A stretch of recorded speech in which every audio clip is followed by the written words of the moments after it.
The Eve-Echoes is not even online. We all want different types of games, and this space game is something that have a mix of players. And the way it is today, it's not the game I thought it was going to be, and it might be my fault for having high expectations. So instead of making a video about what me and other people would want to have, I feel it's my duty to make a video that is honest and paint a great picture of what Eve-Echoes today is for anyone who would like to try it. So depending on what game you want, you'll clearly see what you can expect of this game from day 1 to a year from now in this video.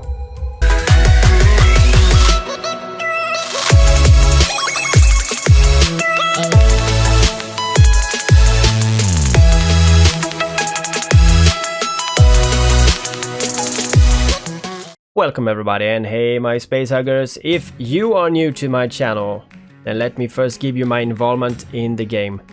I would call myself a hardcore player in Eve-Echoes, and of course in other games for that matter. I've invested so much time in this game that it's hysterical. I'm not an official content creator, I get nothing from netties from my videos and my opinions, but in all fairness, I'm not the nicest guy to them, I guess. But I'm honest. All I do is either bring out what we need in Eve-Echoes or I'm trying to wake them up. I would call this video the latter. I played EVE Online for 16 years and I'm a huge Diablo 2 nerd, as well as I love everything with space and physics, and iOS is my main platform, so I really want this game to succeed. And it hurts me deeply to one day realize that this game got cancelled. If you do enjoy my amazing voice and love some space games, then subscribe for more. But let me explain what Eve-Echoes is. Take the video with a grain of pepper, because now we're starting. The game runs great for the most part. The environment and the ships are amazing, and if you have the in-game music on, then you will be sure to be inspired for a life in space. I can personally sit down a whole evening just to browse through ships and look at them. Ships in this game are what you, a capsuleer, is flying. There is no gameplay outside the ships really. The ships are what the game is all about. And you can collect them all, and you can also lose them all, of course. But you cannot name them, so having more than one at the same location in the same station, it's quite annoying. Unless they are fitted exactly the same. Because it is not fun trying to figure out what ship has what fit all the time. But as for flying around in New Eden, the controls are excellent. You always feel they respond good, and looking around is smooth as butter. Except for that undock button. No, I don't want to... I don't want to undock, dude, man. What the fuck? You will quickly understand how to maneuver the ships, how to fit the ships, somewhat, at least. There is always someone having a better fit. In their opinions, of course. But some will for sure tell you if you built it wrong. So this game is something of a mix and match between ships, bonuses, and the modules that you decide to use. It's very hard to get a ship that can do everything, and likewise, it's quite hard to find your personal playstyle. But that you'll figure out in time. Right now, there's not too many styles to choose from. All ships can be countered, so you can never be sure if you win a fight versus another player. Unless you're fucking amazing, dude. Which make this game very exciting. So, you just started the game. Well, first you need to start your training queues, and I mean that right now. If you're watching this video and you haven't done that, go and do that right now and come back after. There is more stuff you want to know. Skills are trained even when you're offline, so always have your queue up, at least up to tech level 10. Because the skills are what makes you able to do everything and anything in the game, as well as flying the ships. And the skills ain't overpowered or so don't be afraid to start the game right now, about a year after the release, it doesn't matter. Skills do not affect your personal PvP skills. There is a tech tree in the game from 1 to 10. Tech level 1 you will experience for about 5 minutes until you become tech 2. The higher tech level you got, the more ships you unlock. And by unlocking I mean of course you can fly them, you still need the money to buy them. So what to expect of Eve-Echoes? Well, the first days you will learn about some of the ships, you will learn about stations and how to get your first ISK. And ISK is the money in the game, and it stands for Interstellar Space Credits. The game is free to play-ish, but you should either play and you farm a lot to get enough ISK to pay for the subscription that get you all the features. You know, to be able to get the feeling of an MMO. You know, selling stuff, receiving stuff from others, and of course fly more ships. If you can't play for hours every day, then you can just pull out the wallet. You will soon realize that that is something that netties like. Also, the more you pay each month, the faster you skill, which means that you can lose bigger ships earlier. The game uses 3 types of subscriptions: basic Omega and standard Omega and dual Omega. The higher one you get, the more skill every minute you collect. Prices are 170 plex, which is worth around 220 million in game, or about $5. You can also pay up to 500 plex, which is around 650 million in game, and that is about $15 every month for skilling the fastest. After they have got your money, you can start interacting with people in New Eden for real, pretty much like WoW. You know, you can play for free to level 20, but private messages, no bank, no auction house, no mail. Pretty much you play solo to level 20 and then see if you love an MMO, which is fucking weird.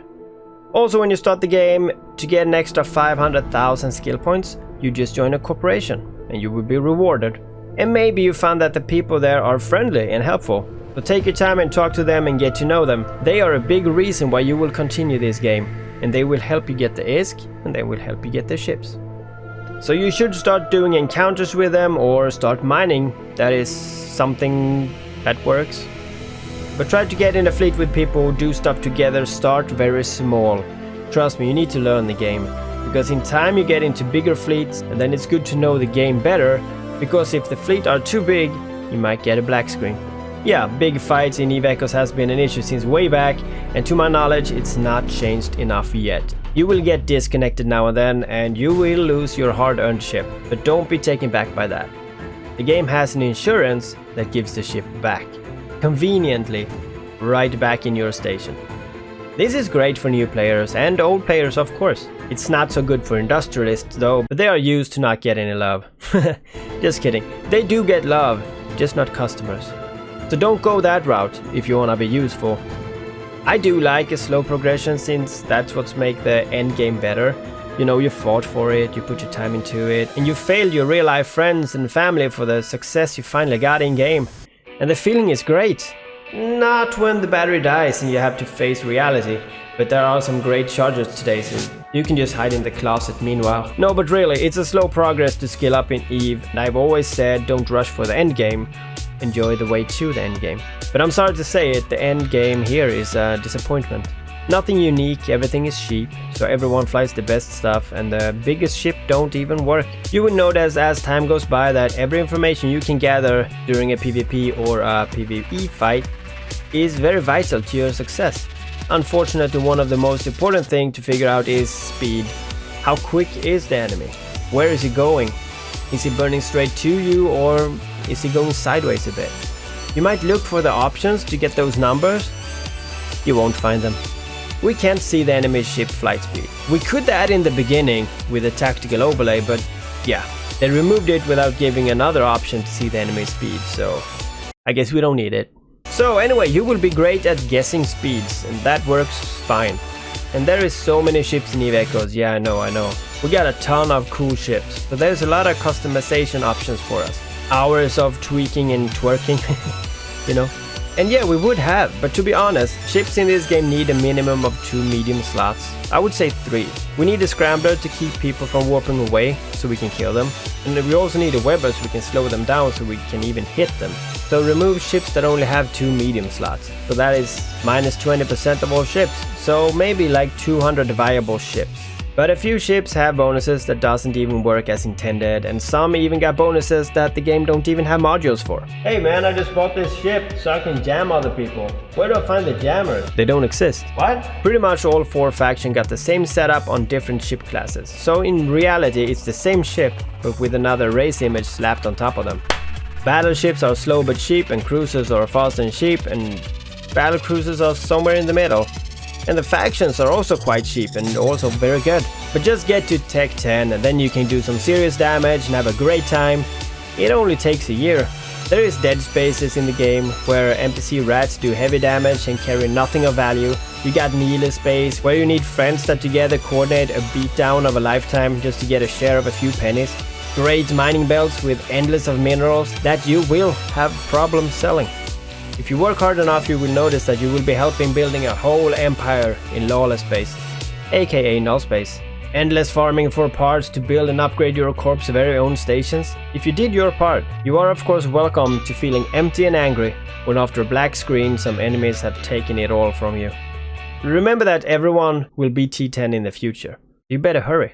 Pay the money. Get a big ass battleship, cram on the sweetest guns, and now head out to nullsec. It will not be long until you find out that the best ships are frigates, interceptors to be exact. Yeah, you can't wait for that surprise. Welcome to Echoes, where trainer ships make a living hell in nullsec for every hard-working alliances, with no sacrifice at all. Scammers in high-sec with no soul that's hugging their own cold black hearts, and low-sec with nothing. Nothing at all for anyone. Set your goals high to be slapped in the face with the reality that nothing is what you expected it to be. Skill into capital ships and be stuck in one system, because the signals don't work. Get a ton of friends, join a corporation, and get disconnected as soon as you're heading out to defend your own space. This game don't play like EVE Online. And I must say, I was banking on a great game. I wanted a game like EVE Online, but one that a man with 4 kids and a wife could play. I needed the freedom to play when I was able to, like in the sofa, in the bed, or when I'm mowing my lawn, but I would like to be invested like a real MMO. This is my problem, I know, but this video is for everyone who might think like I did. The game is different in many ways, and right now it feels like they have their own ideas for the future of this game. But if the end game is fly all the ships, get a lot of ISK and make some friends, then I've won EVE Echoes. Many of us have, and then there would be no reason to play it anymore. Unless stuff changes. I have played many iOS games in my life, over 400 I would say, but the way NetEase push for money right now because the problem is here, is close to Raid Shadow Legends. If it was not for the community, this game played just like a solo game. The reason to work together is very limited outside nullsec. Casuals have nothing to do, and for months of hard work from content creators trying to tell NetEase what the majority wants, we get capitals. Ships that you can fly after a year in the game. We lost so many players since launch, and they keep adding stuff for the top 100 people in the game. The people who are whales enough to use that content. Because we need stuff for new players.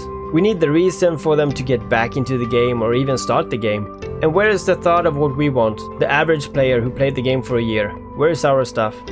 Tell us the issue. Make us understand why you think that your roadmap would work. Because it's clearly not working. I would not say anything if this game was a single game, and maybe called EVE Space. I'm reacting because it's branded in one way, and it tastes differently. This video got out of hand. But I want you all to know what the game really is. But it's not all that, of course. There is good things coming, and the community, as I said, is very friendly. Friends here will stay for life, and people like me will give you every reason to stay in the game, telling you, hey man, it's gonna be fixed. In all honesty, EVE Echoes is the beginning of a great game. But with all great games, there is some flaws. And since EVE Echoes got some flaws and some great flaws, this game has to be a beginning to something amazing. And we got some hard-working content creators. We got Captain Benzi, we got Baked, we got Killmark Collectors, and many more working on making this game better. As well as me, of course. And that's why I keep working for the game to evolve into the butterfly it can be. But if you're going into this game, this is what you need to know to not be disappointed and leave. My channel will give you updates on when the game is turning around for the better. And as I say, I already see a solution that's being addressed. Winter is actually not coming. The black hole is coming with some surprises. And when that arrives, space huggers, then we are going to roam like gods. And I'll see you again.